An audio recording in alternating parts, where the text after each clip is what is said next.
Voilà. Donc ça, c'est ils chantèrent, Ouais. mais ils chantèrent. Attention, c'est Est-ce que c'est fini. correct? Est-ce que vous avez une série chantâme, chantate et chantèrent, ENT? Ouais. Donc ça fait c'est pas cohérent. C'est- Parce que là, nous chantâmes, remarque, donc, là c'est AMES, ATES, et chantèrent Ça appartient à moi. Oui, le bouger. Vous savez qu'on enregistre là, hein? Vous ne l'auriez pas remarqué. Bonsoir, monsieur. Bon, d'accord. Ah ouais. Ok. Alors, il faudrait corriger. Donc seulement, vous pouvez aider notre ami Jean-Paul. Alors, est-ce que vous avez entendu parler du passé simple en français? Qu'est-ce que c'est le passé simple de nous chanter? Par exemple, le passé simple, c'est quoi? Au pluriel. Avoir chanté. Comment? Avoir chanté. Ça, c'est le passé composé. Ah, pardon, c'est bon. Il ne connaît pas le passé Le simple. passé ça, pardon, excusez-moi. Non, il ne connaît pas. Mais ça, il n'a pas eu le temps d'apprendre. Je fus chanté. Ils l'apprennent plus à l'école maintenant. Je fus chanté. Ah Non, bon? ça, c'est un passé, je ne sais pas quoi. Mais moi je l'ai appris. Hein, mais, et là, C'est pas je ça. suis un peu Non, dyslexique pas et chanter. des fois je bloque. Fus, mais Ah. non, mais ça ne donne pas le verbe chanter. Mais fut, par contre, ça vous avez. Alors comment conjuguez-vous le verbe être au passé simple? Parce que vous avez dit je fus. Alors, c'est quoi les autres personnes? Tu fus, il fut, c'est quoi? Vous fumez, c'est ça?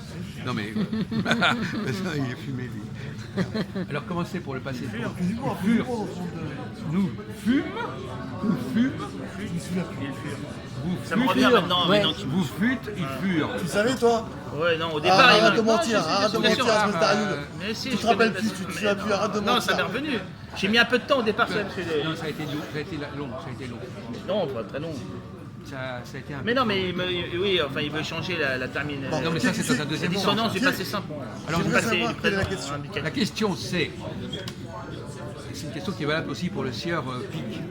La question c'est, et pour madame aussi d'ailleurs, madame Janson, Oui. comme ça tout le monde connaît son nom. Guylaine, présente Guylaine, Mousse, Santé. Mustapha. Bon, alors, quand on a, Alimi, c'est ça. ce qu'on appelle une approche systémique. Dans une, qu'est-ce que c'est systémique?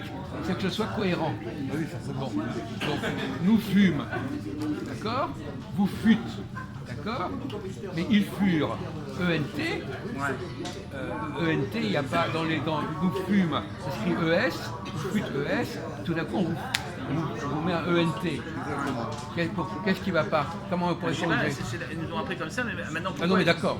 pourquoi c'est mis en forme comme ça? On voit avec l'ancien français, là, je sais pas moi, franchement. Mais c'est une question de mathématiques, c'est pas une question d'avoir appris. Écoutez, là on n'est pas en train Non, de... mais à un moment, ils ont changé. C'est pour différencier le présent, le Il y a futur des et le gens qui ont passé. jugé Bah, c'est pour différencier le cette futur, le terminologie passé. de. Voilà. Pourquoi on met le C'est pour troisième... différencier le futur, le passé et le présent. Non. Peut-être Là, on est en ça- train de vous dire pourquoi la troisième personne n'obéit pas aux mêmes règles que la deuxième et la première personne du pluriel. Par exemple, là, on a vu tout à l'heure, bon, alors, nous chantâmes, vous chantâtes, ils chantèrent. Bon, pourquoi qu'est-ce qu'on devrait mettre à la place de ils chantèrent? Là, ça devient un futur. Alors voilà, donc on va pas... Les chantons, alors, les chantons. Non. Non, parce que c'est pas le même système. Le passé simple, n'obéit pas aux mêmes règles. C'est pas aux mêmes règles que le présent. Il chantâme. Il chantâme. Chantâme. Oui, c'est pas mal, mais c'est la même chose que la première personne. Ah, Nous, pourquoi c'est ça? nous chantâmes, vous chantâtes, et la troisième personne, ça serait quoi? Il chantate. Non? Il chanta. Il chanta. Il chante. Il chanta. Il chante. Il chante. Il chanta. Il chantait. Alors, essayez de trouver quelque chose qui corresponde aux deux premières. Il chante. Il chante. Nous chantâmes, vous chantâtes. Il chanta. Il chantât. Il chanta A-R-E-S. Voilà. Chantâme, chantate, chantard. Non, mais, Ça, c'est ce que. C'est pas le vrai bassin, ça. Hein, parce que... mais on le sait, c'est pour de Oui, vrai. ouais, Mais il a compris que c'était des recherches. On sait bien que ça ne se dit pas comme ça. Ça ressemble. Mais Ah oui, ils chantent. c'est pour vous donner un exemple de ce genre de recherche systémique. Bon, voilà. Alors, tout à l'heure, bon, alors, Je vais vous poser une autre question. Quelle est la lettre de l'alphabet en français qui porte le nom d'un objet? Qui commence par la même lettre. Mec. Hmm? Rien. Non. Non, vous avez le droit de participer même si vous n'êtes pas filmé. Comment? Attendez. Le nom d'une. Vous savez que les lettres ont un nom. A, B, C, D, E, F, etc. Quelle est la lettre qui porte le nom d'un objet qui commence par le nom, par la même lettre? Vous avez filmé un petit en train de réfléchir. Oui. Parce que c'est le penseur, donc il est en train de réfléchir. Il faut le filmer en train de penser. non. Vous les filmez en train de penser. Oui. Harmonica. Attendez, est-ce vous avez une lettre de l'alphabet qui s'appelle harmonica? Par contre, vous avez raison. C'est presque la bonne réponse en plus. D'un objet. Oui. Oui, le U.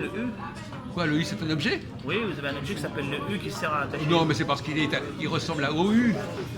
Ça s'appelle un U. En fait. Non, mais c'est aujourd'hui qu'on dit ça. Un objet. Il y a une lettre de l'alphabet qui porte littéralement le nom d'un objet. J'ai pas dit qu'elle devait s'appeler par une. Elle s'appelle complètement d'un objet. Énumérer les. Vous pouvez lui réciter les lettres de l'alphabet? A, B, C, D, E, F, G, H, I, Ah. J, K, Ouais. L, M, N, O, Ouais. P, Q, R, S, T. Mais vous l'avez prononcé. Oui. Vous n'en avez même pas rendu compte. Elle l'a compris tout de suite, elle. T'as compris? H. H. Ah, Ouais. H, ah oui, H. H. Ah ben voilà. Une H. Eh ben oui. Ben voilà. Vous êtes encore planté. Oui, Moi, j'ai bon. j'ai trouvé le U, mais il y a la H. Non, mais là, non, mais c'est la H. C'est une H. Ah, et c'est amusant parce il récite les lettres et son cerveau ne lui dit pas. Je suis en train de dire H. Oh, H. Il n'y en a pas d'autre encore? Moi, j'ai trouvé. H, I. Qu'est-ce que vous vouliez dire? H. Oui. Vous l'avez dit. Enfin. J'ai dit avant que le j'ai dit avant. Oui, peut-être. Enfin, on aura à la vidéo de trancher, hein, comme l'arrivée des courses. Bon. Alors, est-ce qu'il y a une autre lettre qui est bizarre en français? Alors, justement, en anglais, comment Il y a on le dit? P, avec le P. C'est un Q, P, un P, Q. un P, c'est un P. C'est le Q. Le Q aussi. Non, non, Bah, ça va. c'est- Non, Oh, le les- cul. non, mais on va pas rester dans les syllabes. Il y en a- là. ouais. Bon, deux questions. Comment est-ce qu'en anglais, est-ce que les Anglais ont copié sur nous pour le nom des lettres? Vous connaissez l'alphabet en anglais?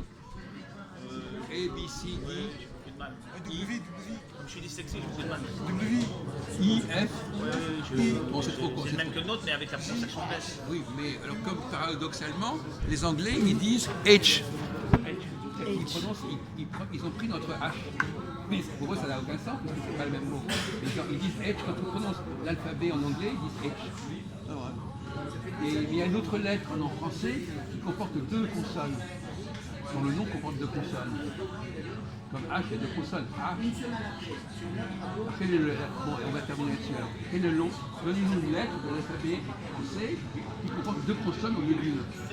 On dit B, c'est une seule consonne, une seule syllabe. Il comporte deux syllabes. Deux consonnes.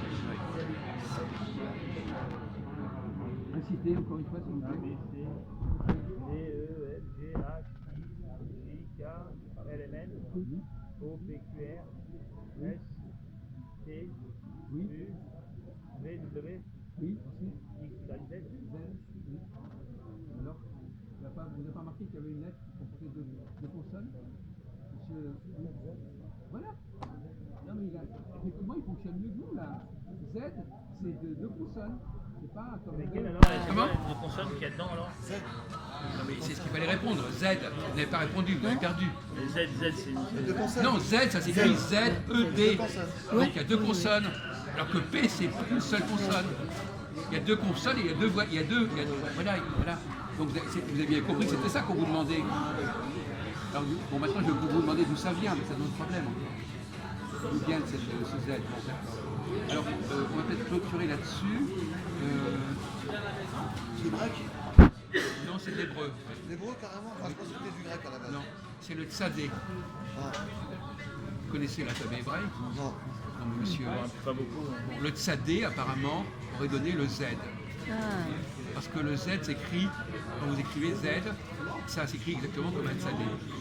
On ne sait pas pourquoi, mais c'est une influence hébraïque qui aurait joué sur le Z. Maintenant, on n'est pas calé sur le Et le Z, ça se prononce en allemand Zeit. Moi, je suis désolé. Ah ouais. En allemand Zeit. Saï. Même si je suis pas calé sur le judaïsme, on n'est pas calé du tout. Moi, j'ai Non, beaucoup de mais mal vous avec avez- les non, mais vous avez prononciations. trouvé ça, c'est bien, bon, ça va, on ne vous demande pas. J'ai un peu de mal avec les prononciations des différences. Alors on va arrêter sur ce sujet. Mademoiselle Janson.